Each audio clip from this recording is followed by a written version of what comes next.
Olá, nossa saudação a todos os amigos, a todos os ouvintes e telespectadores. Você já me conhece, eu sou Orson Peter Carrara, da cidade de Matão, e sou integrante também da equipe da Agenda Espírita Brasil, que está sempre preocupada em transmitir bons conteúdos, de convidar nossos trabalhadores espíritas em toda parte, e é uma alegria estarmos aqui novamente.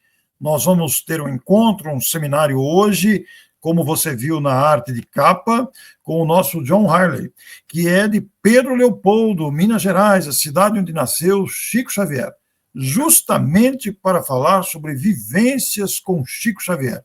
Nós vamos ter um diálogo produtivo, eu e ele, vamos conversar sobre a sua vivência, sobre a sua experiência, e é uma honra trazer aqui o presidente da Fundação Cultural Chico Xavier. Não é uma entidade religiosa, é uma entidade cultural. Fundação Cultural Chico Xavier. Ele participa do Grupo Espírita Sheila desde 1980, na própria Pedro Leopoldo, Minas Gerais. E o nosso Márcio, da Agenda Espírita Brasil, teve a felicidade de convidá-lo para estar conosco, e eu, a honra de ser aqui o mediador dessa conversa. Nós vamos dividir o seminário em duas partes. Você está vendo aí parte 1, e depois nós teremos a parte 2, que você também vai encontrar disponível no próprio canal da Agenda Espírita Brasil. Quero dizer a você que a parte 2 estará ilustrada também com a mesma arte. Então, será a mesma arte, vivências com Chico Xavier, parte 1 e parte 2. Então, com muita alegria, com muito prazer, vamos receber o nosso convidado para esta oportunidade de um diálogo sobre Chico Xavier. Muito bem-vindo, meu amigo, que honra, que prazer tê-lo aqui. Nós que já nos conhecemos, já tive a oportunidade de entrevistar o John no meu canal, no canal de entrevistas, e agora aqui pela Agenda Espírita Brasil. Muito bem-vindo, meu amigo. Olá, Orson. Olá, amigos. Eu que agradeço o convite. Você sabe muito bem, falar de Chico Xavier, para mim, é uma obrigação, é um prazer. Então, vamos conversar, vamos trocar as nossas figurinhas.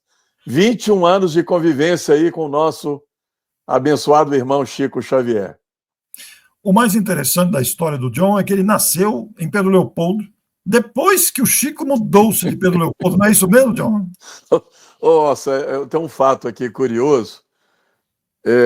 Bom, eu renasci em Pedro Leopoldo em 1961. O Chico saiu de Pedro Leopoldo em 4 de janeiro de 59.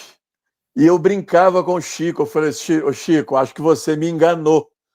Eu estava lá no mundo espiritual e perguntei assim, o homem está onde? Me falaram, né? Pedro Leopoldo. Eu falei, tem como reencarnar lá? Uai, tem. Aí, quando eu renasci, o homem já tinha partido para a cidade de Uberaba. Então, eu brincava muito com o Chico. De qualquer maneira, Pedro Leopoldo e Uberaba são duas cidades co-irmãs que tiveram o privilégio e a responsabilidade de acolher, né, esse apóstolo, né, da caridade, esse apóstolo do amor. Eu tive bons momentos com o Chico, tanto em Pedro Leopoldo quanto na cidade de Uberaba. Então, guardo com muito carinho essas duas cidades, minha terra natal e Uberaba, digamos, uma tia, né? Como dizia o Chico, uma tia, mas uma tia muito querida. Gosto demais da cidade. Agora, os nossos telespectadores aqui, John, devem estar muito curiosos de saber isso. Você teve 21 anos de convivência com o Chico, mas você nasceu numa família espírita ou não? Não, eu nasci numa família católica, apostólica, romana, brasileira, Pedro Leopoldense. Então, e tenho boas lembranças do movimento católico. Aqui no interior, antes da gente ir ao domingo no matinê, no cinema, nós tínhamos que ir à missa, às 9 da manhã. Aquilo para mim era fantástico. Então levantávamos no domingo, aquele clássico domingo no Brasil, né? Onde a família almoçava todos juntos. Nós íamos à missa às 9, terminava antes das 10, logo depois a gente ia no matinê, no cinema. E chegávamos em casa a família toda reunida. Então, eu tenho muitas boas lembranças na época que eu militei no movimento católico. Posteriormente, eu militei no movimento umbandista durante 3 anos e tenho também boas recordações, gratas lembranças dentro do movimento de Umbanda. Entretanto, quando o Chico saiu daqui, mesmo passado muitos anos, ainda se falava muito no Chico. E aquilo me despertava muita curiosidade. Eu achava, inclusive, Orson, que era exagero dos Pedro Leopoldenses da forma como abordavam e falavam sobre o Chico. Tudo bem, eu achava que ele era uma grande alma, mas aqui era uma veneração que me assustava, em princípio, e me levava até a não acreditar que tivesse existido um homem como Chico Xavier. Então, durante a minha militância no movimento umbandista, o interesse cresceu. Porque mesmo dentro do movimento de Umbanda, se falava também muito do Chico. Até que essa ocasião apareceu em 1981, quando o Chico aqui esteve visitando a sua família, e ele vinha com muita frequência, em maio de 1981. Foi aí que nós tivemos esse primeiro e inesquecível contato. E como é que foi esse encontro com o Chico? Qual foi a sensação? Qual foi a reação dele, a sua reação a encontrar-se com aquele que você já disse aqui para nós que a população tinha uma veneração e que te causava até estranheza? É verdade. A minha formação me deixava em dúvidas. Eu acho que havia muito exagero, imaginava naquela época, né, em relação ao Chico. Eu tentei encontrá-lo para vocês. A primeira grande tentativa foi na segunda homenagem pública do povo de Pedro Leopoldo a Chico Xavier, que foi a inauguração da Praça Chico Xavier. E lembro exatamente o dia, 15 de novembro de 1980. Eu não era espírita, umbandista, mas tinha muita simpatia pelo espiritismo. Fomos, eu com a minha sogra, e era tanta gente, e nós não fomos na praça. A praça estava lotada, então impossível conversar com o Chico.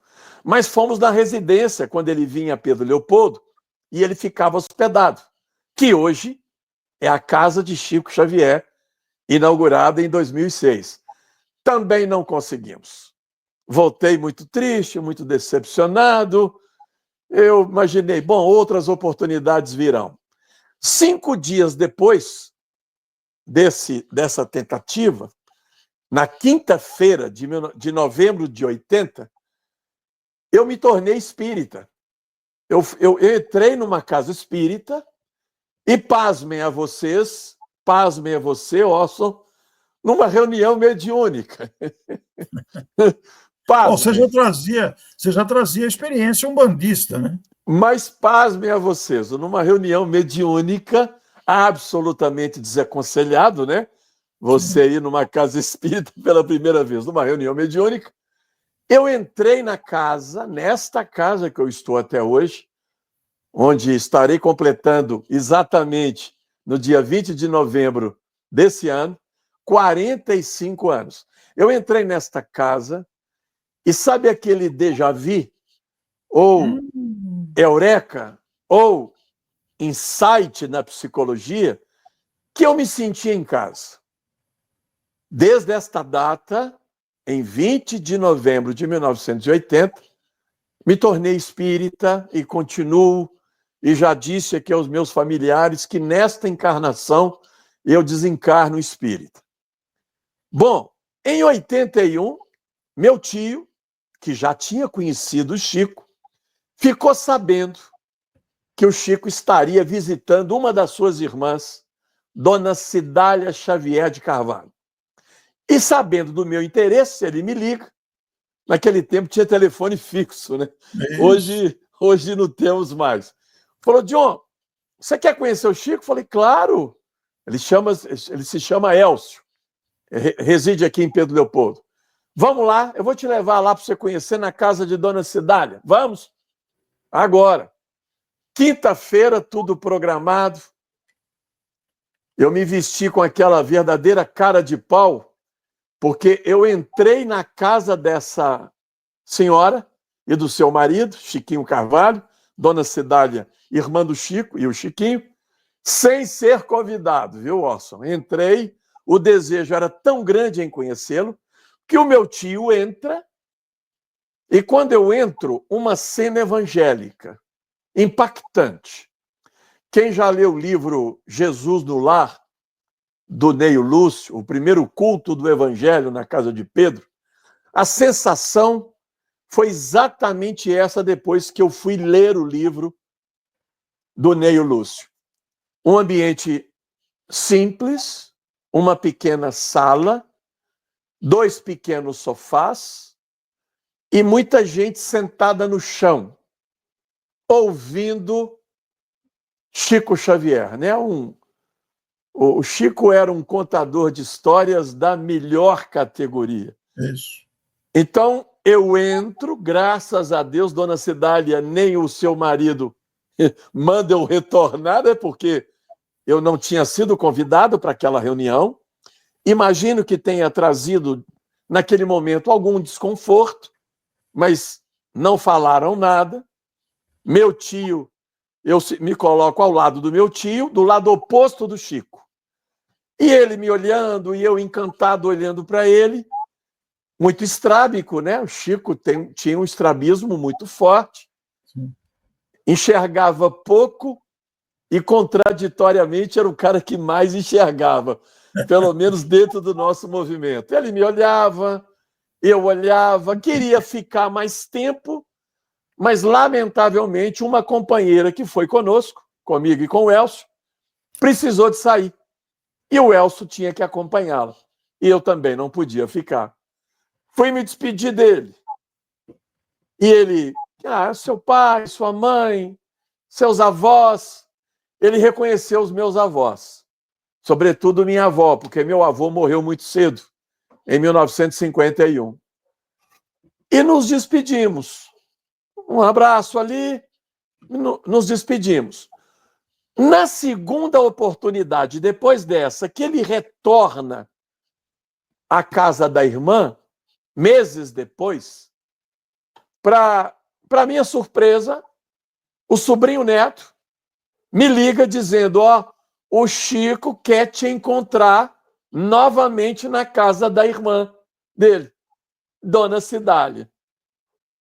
E aí, a convite do Chico, na casa de Dona Cidália, nos tornamos grandes amigos. Dona Cidália foi uma grande amiga, o seu marido. A pedido do Chico, eu aplicava passes no Chiquinho Carvalho e apliquei durante 1 ano e meio. Toda quarta-feira eu ia na casa porque ele estava impossibilitado de sair de casa. Quando nesse segundo encontro foi muito bacana, muita conversa, o Chico era um encantador, né? Ele gostava, um homem extremamente bem-humorado, de bem com a vida. Ele contava aquelas piadas espíritas, ria dele mesmo. Enfim, quando nós estávamos nos despedindo, no segundo encontro, ele me chama em particular e faz a seguinte pergunta: meu filho, você gosta de escrever? Já imaginei a razão da pergunta. Então, eu menti na minha resposta. Menti, não. Eu exagerei na minha resposta. Bom, ele estava me perguntando, porque ele queria saber se ele podia escrever para mim, se eu podia escrever para ele. Já entendi. Eu falei: Chico, amo, adoro. Eu gostava como qualquer adolescente normal. Eu tinha ali, saindo da adolescência, uns 18, 19 anos.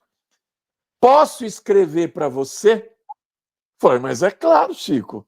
Vai ser um prazer receber suas cartas, né, suas notícias.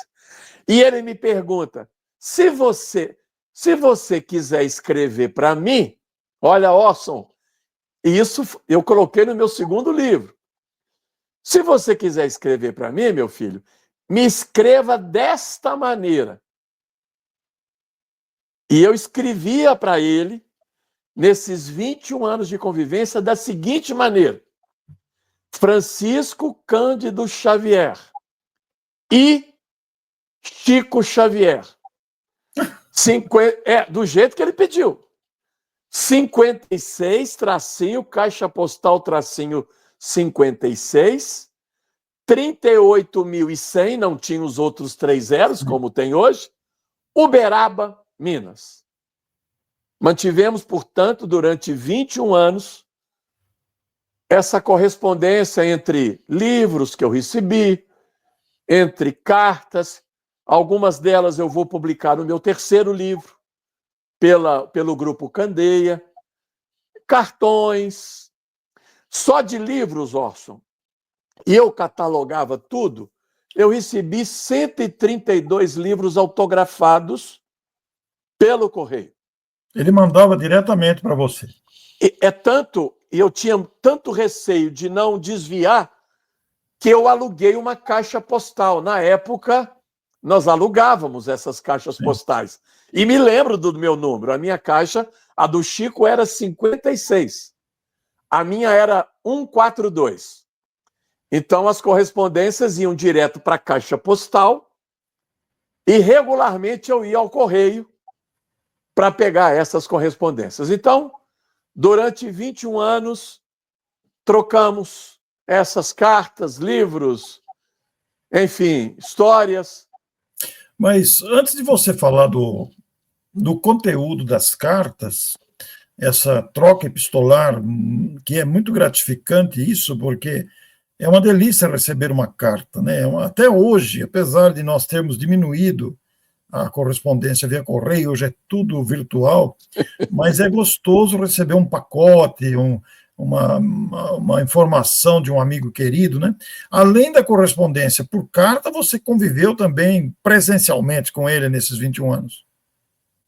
Isso. Então, a partir desse segundo encontro na casa da sua irmã, aí eu comecei a ir com uma certa frequência a Uberaba. E todas as vezes que ele vinha a Pedro Leopoldo, nos encontrávamos.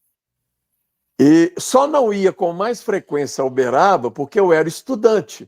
Então, você imagina, estudante anda sem dinheiro.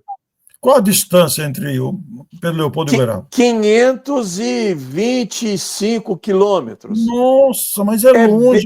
É bem distante. Imagina naquela época. Nossa, eu achei que fosse 100 quilômetros. Nunca tive curiosidade de olhar. 525 quilômetros. Então, não era fácil, hein? Não era fácil. Não era, não. Mas sempre que alguém, sabendo que eu já conhecia o Chico, às vezes aparecia: Ô, John, eu estou indo a Uberaba, vão comigo, quem sabe a gente... Eu ia de carona, já fui em pé no ônibus, na época que se permitia. Nossa! Isso. Eu cansava tanto, Orson. Uma vez fui eu e minha mãe, em pé. Só que eu deitava no corredor, na época que se permitia, né? Quantas horas de ônibus? 9 horas. Nossa, de carro dá meia dúzia de horas. Hoje, de carro, umas 7 horas andando bem. Puxa. E sem trânsito. Então, o homem escolheu um lugar bem distante de Pedro Leopoldo, viu? Escolheu um lugar bem distante. E olha o detalhe. Ele sai de Pedro Leopoldo no dia 4 de janeiro de 59. Por curiosidade, eu fui olhar no calendário. Deu num domingo. 4 de janeiro de 59. Eu te faço uma pergunta, Orson. Adivinha que dia que ele começou já a trabalhar dentro do movimento espírita em Uberaba? No dia 5.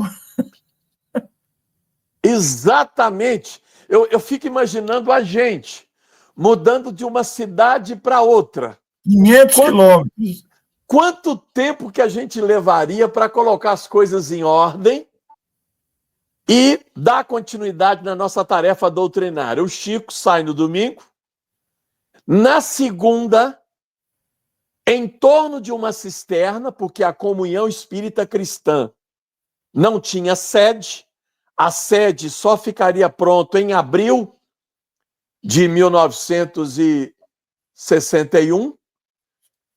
Imaginem vocês, já estava em torno de uma cisterna, psicografando, trabalhando, aplicando o passo, e recebeu a primeira, quando ele se mudou para Uberaba, a primeira mensagem de Emmanuel: se tiveres amor.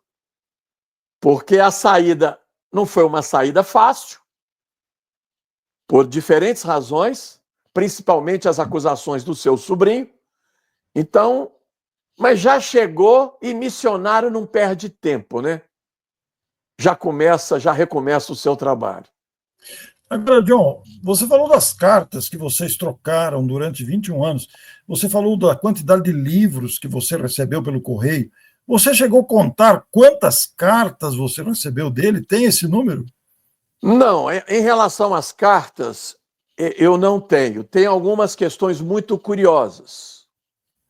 Eu só vou falar que algumas cartas eu inutilizei, mas não vou falar as razões de eu ter inutilizado. Porque talvez pela intimidade das cartas, e para não gerar desentendimentos, entendimentos confusos. Especulações dispensáveis, né? Isso. E vou te descrever um fato que até hoje eu não consigo compreender. Eu estava na casa do Chico, em Pedro Leopoldo, onde era a casa dele, quando ele vinha a Pedro Leopoldo, né? Ele morou nesta casa entre 8 a 10 anos, antes de sair para Uberaba, então ele morava. Estávamos nós dois, somente, um de frente para o outro. Para minha surpresa, estávamos conversando, eu não me lembro exatamente o assunto. Ele tira do seu paletó de dentro, lapela, né? Lapela não, como é que se diz? Aquele bolso interior, né? Interior. Ele tira uma carta e me entrega, Orson. Da forma como ele me entregou, ele queria que eu lesse a carta na frente dele. Mas eu fiquei tão impressionado com ele me olhando e eu lendo. Se você me perguntar, o John, o que estava escrito? Eu não recordo. Eu não recordo. E para minha surpresa, Orson, depois que eu terminei a leitura, ele até me perguntou: você entendeu? Eu acho que automaticamente eu respondi que sim. Ele pegou a carta, eu falei: não, deixa comigo. Eu falei: não. Ele pegou a carta, rasgou a carta na minha frente e colocou no bolso dele novamente. Olha, eu estou sendo muito sincero com você e com vocês. Eu não me lembro do conteúdo. Eu deletei de uma maneira que eu não sei dizer o que estava escrito no conteúdo daquela carta. As cartas que eu estou publicando no terceiro são cartas de cunho universal. Sim. Porque o homem, mesmo tendo só 4 anos de formação escolar, o homem era de uma inteligência na escrita, na palavra, e de impressionar. Sem dúvida, já veio com uma bagagem significativa, né? Não tenho dúvida disso. Mas as cartas que eu estarei publicando no terceiro são de conteúdos universais, de muita sabedoria, de muita sensibilidade, cartas de natureza poética, falando pouco e dizendo muito. Característica dele, né? Característica dele. Aliás, ele falava pouco e agia demais, e agia muito, como fazia a mãe dele.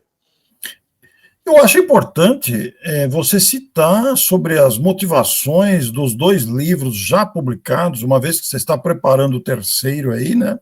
Mas fale-nos dos 2 primeiros livros. Acho importante para o telespectador, que muitos estão conhecendo você agora, outros já o conhecem de outras lives, entrevistas, e palestras, mas muitos estão te conhecendo agora. Então, seria interessante que você falasse dos livros também. Bom, para escrever o livro, eu utilizei os recursos de uma. Eu não sou historiador de carteirinha, mas se eu não fosse professor de educação física e psicólogo, eu seria um historiador. Então, primeiro ponto, eu utilizei os instrumentos da história, a historiografia. Os livros, eles não são rigorosamente acadêmicos, Sim. mas posso dizer que eu segui as normas da academia. Sim. Eu acho que é um problema em nosso movimento. A gente, às vezes, coloca palavras na boca de pessoas e a gente não tem um documento primário ou uma pesquisa séria para dizer, olha, eu extraí do livro tal, na edição tal, na página tal. Então, eu segui todas as normas da Associação Brasileira de Normas Técnicas. Segundo ponto, a perspectiva de história que eu procurei trabalhar, não existe história absoluta, verdadeira. A verdade é relativa nessa perspectiva. Depende de quem conta a história. Portanto, eu estou falando sobre o Chico através do meu olhar. Sim. Não significa e não quer dizer que seja a verdade sobre ele. São as minhas leituras, as minhas impressões. E aí eu me lembro de uma fala que um benfeitor espiritual teve com o Chico. Quando o Chico perguntou a esse benfeitor o que é a verdade. Olha que resposta de sabedoria. O benfeitor responde que a verdade é como um espelho do céu, que ao tocar na terra se fragmenta em inúmeros pedaços. E a doutora Marlene Nobre, sabiamente, uma grande amiga do Chico, ela escreveu a última obra dela, antes da sua desencarnação, intitulada Meus Pedaços do Espelho.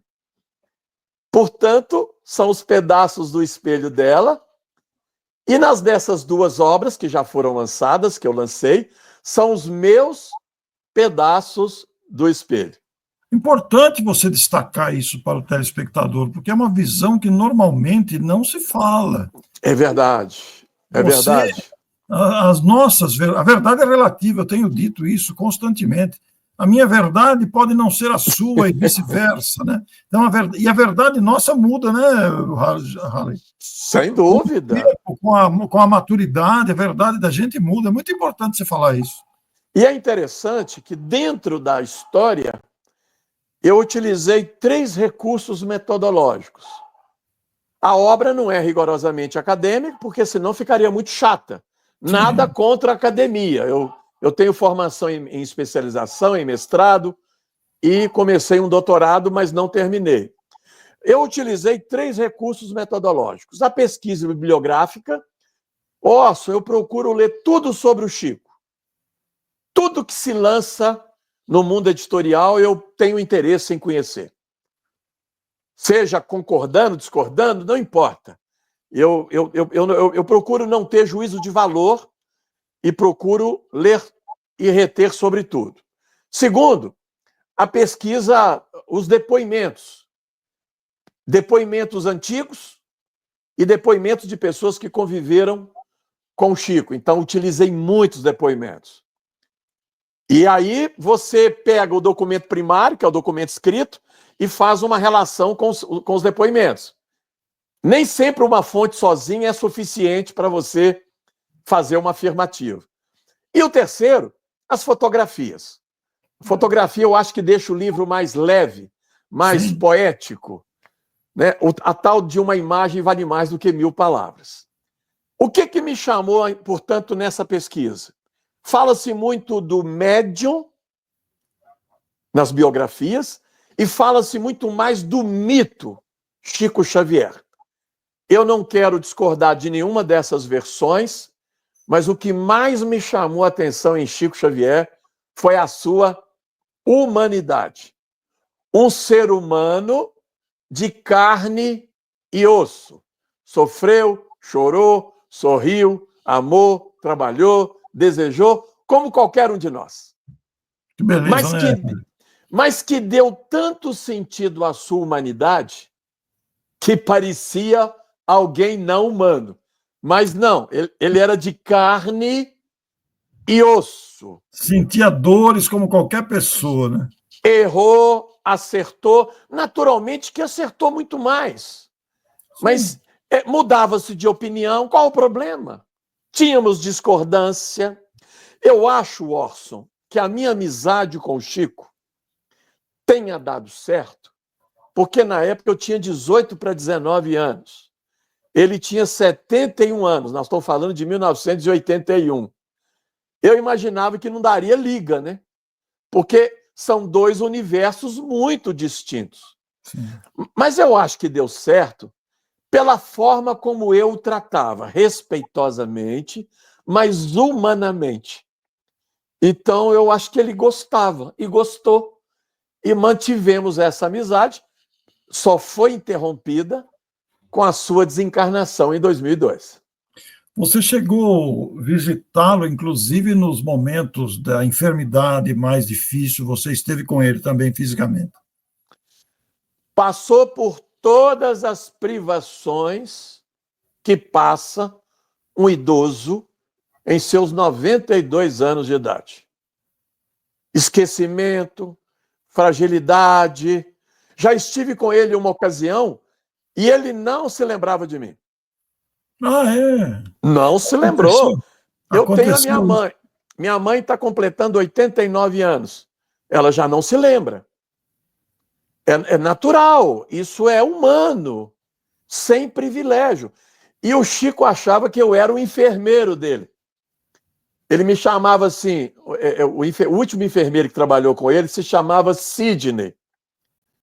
E ele falava assim comigo, ô Sidney, tá na hora do banho? Ora, quem conheceu o Chico sabia que ele tinha muito cuidado com a sua privacidade. E eu acho que isso aconteceu uns 2 anos, 1 ano antes da sua desencarnação. Ele estava me perguntando se estava na hora do banho. E eu repetindo para ele, Chico, pausadamente, é o John, de Pedro Leopoldo. Sabe aquele olhar vago, Orson? Distante? Foi o Chico. Ele não teve nenhum privilégio. 30 dias antes dele desencarnar, foi a última vez que eu estive com ele. Organizamos um especial de Pedro Leopoldo, sem nenhuma expectativa que ele iria nos receber, porque quase 1 ano depois daquelas luzes que entraram nas janelas do hospital.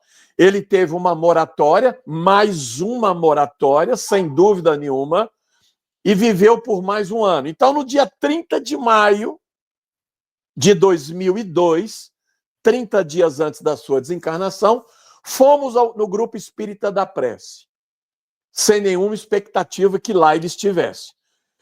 Os seus colaboradores formaram a mesa, fui convidado a compartilhar da mesa e deixar o espaço do Chico ali, aguardando se ele iria ou não iria participar da reunião. Então, expectativa lá em todos. De repente, um burburinho lá fora. Imaginei, Chico Xavier chegando, literalmente carregado. Eu não estou exagerando. Ele foi carregado e colocaram o Chico na cabeceira, quem já conhece, quem conheceu o Grupo Espírita da Prece, onde normalmente ele sentava para psicografar. Início da reunião. Ele começa a orar, Orson, Pai Nosso, para na metade. Começa a oração de novo, para no mesmo lugar que parou na primeira vez. Tenta a terceira, não consegue finalizar o Pai Nosso. Os colaboradores do Chico, percebendo que ele não estava presente ali, pegaram novamente o Chico e voltaram com o Chico para sua residência.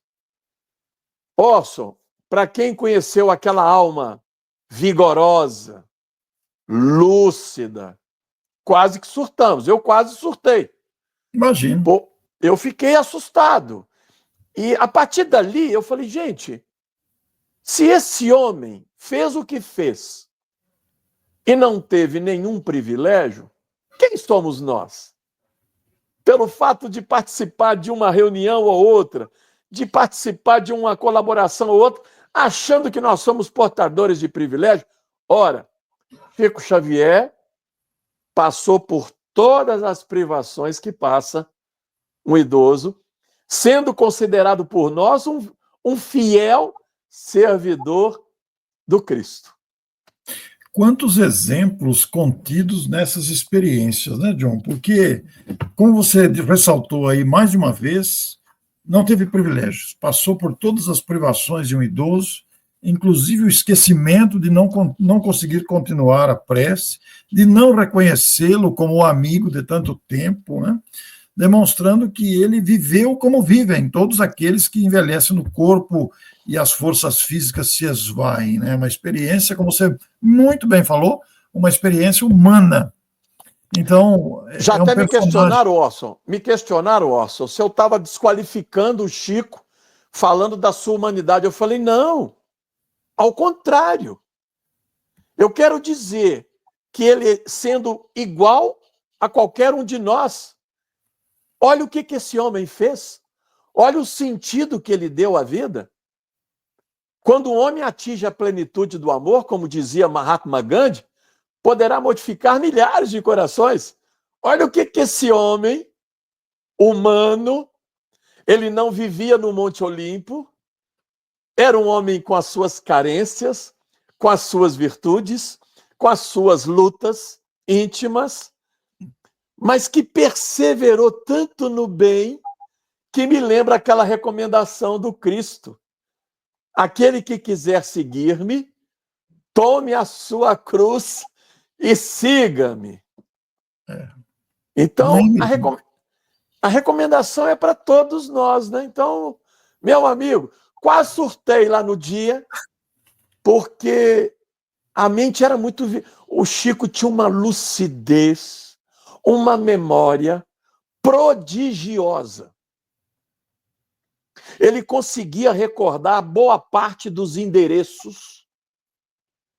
Quando ele mandava uma carta, um livro, ele tinha, aqueles mais próximos, fala que ele tinha em memória vários endereços registrados na sua cabeça.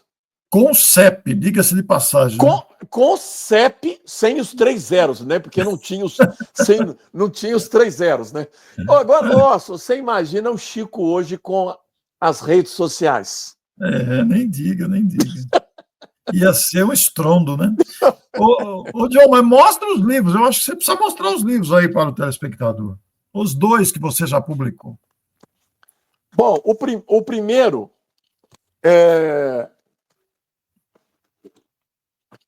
eu vou mostrar o primeiro na primeira edição.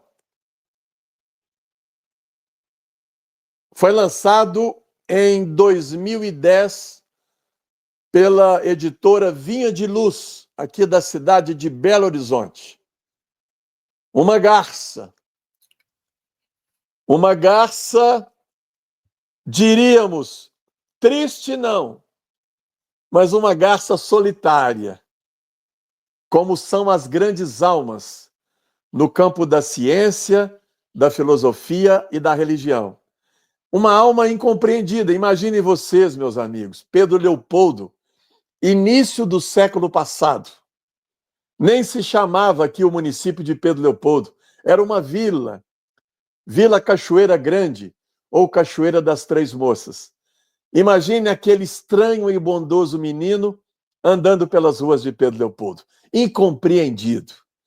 Mas se dedicou tanto no bem, tanto no Evangelho de Jesus, que se transformou no mineiro do século, ou no maior brasileiro de todos os tempos. Essa é a segunda edição, é a nova edição, pelo Grupo Candeia. uma capa muito bonita, e uma garça. A garça é uma metáfora, Orson. Eu tive que estudar aqui a história de Pedro Leopoldo, do meu município, e consegui identificar uma história registrada por um poeta Pedro Leopoldense chamado José Issa Filho. José Issa entrevistou uma benzedeira.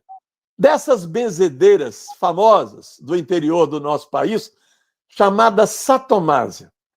Satomásia disse ao José Issa, através da oralidade, né? Não era da escrita, foi o José que registrou, que amanhã do dia 2 de abril de 1910, dia de nascimento do Chico, foi a manhã mais bonita que ela viu na vida dela. Um branco de garças bonito de se ver, que se deslocava de um lado para o outro. Essa história registrada numa obra do José Issa me chamou a atenção. E através da trilogia da garça, eu quero dizer que no bando desse grupo de garças, uma delas posou na cidade de Pedro Leopoldo. E olha como completa o poeta José Issa Filho, trazendo amor e compaixão e transformando as noites de muitos aflitos e angustiados em dias ensolarados de esperanças e de alegrias. Que maravilha. A segunda, lançada em 2016. A primeira é para falar do Chico em Pedro Leopoldo. A segunda é para falar do Chico na cidade de Uberaba. Está vindo agora uma nova versão através do Grupo Candeia. Esta é a primeira edição do livro Nas Trilhas da Garça. Vocês estão vendo uma garça? A primeira estava voando. A segunda está com os pés no chão. Então eu vou fazer a seguinte analogia. Mesmo tendo duas grandes e belas asas, vivendo a sua humanidade, Chico Xavier permaneceu entre nós com os pés no chão. Que beleza. E a terceira, que virá aí. E me diga uma coisa, John, você disse que a primeira fala de Pedro Leopoldo, a segunda de Uberaba, e esses livros, eles contêm casos, eles contêm mensagens, como é que é a elaboração da obra em si? O primeiro, eu fiz o papel mais de um historiador. Então, eu falo do Chico em Pedro Leopoldo entre os anos de 1910 a 1959. Claro, escrevo episódios, depoimentos de pessoas que conviveram com o Chico, recupero depoimentos, inclusive, da doutora Marlene Nobre, quando aqui esteve em 1977, fotografias inéditas. Tem uma foto do Chico aqui, que eu fiz questão de colocar, e ele não estava com a cara muito boa, não, mas eu me senti tão humano quanto ele. Alguém me disse assim, mas você vai colocar essa foto? Eu falei, vou, porque eu estou falando da humanidade de um homem que também tinha os seus momentos, os seus momentos de humor, seus momentos de mau humor, me sentindo tão humano quanto ele. Aqui, olha que foto humana, 1944. Não é uma foto comum para ele, né? Mas em 1944, a Federação Espírita e ele sendo processado pela família de Humberto de Campos. Sim. Segundo, os repórteres Davi Nasser e Jean Manzon publicaram uma reportagem na revista O Cruzeiro tentando desqualificá-lo. Tão humano quanto nós. Chico Xavier, Orson, finalizando talvez a nossa primeira parte, exerceu a difícil arte de escutar, para que muitos pudessem falar e escrever por seu intermédio. Parafraseando Carlos Bacelli, biógrafo uberabense, Chico Xavier não foi um anjo exercendo o papel de um homem.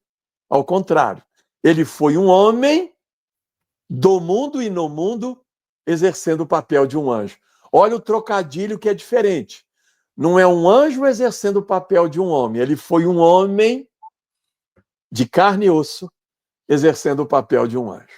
Olha que maravilha. Você que está nos acompanhando aqui, nós estamos na parte 1. O John fez aqui uma introdução sobre a sua vivência com Chico Xavier através das cartas, dos encontros presenciais, mas nós vamos ter a parte 2. Você aguarde, como eu disse lá no comecinho, com a mesma arte de capa, só que vai aparecer parte 2. Aqui você está vendo, parte 1, mas nós teremos a parte 2 com esta mesma ilustração, vivências com Chico Xavier.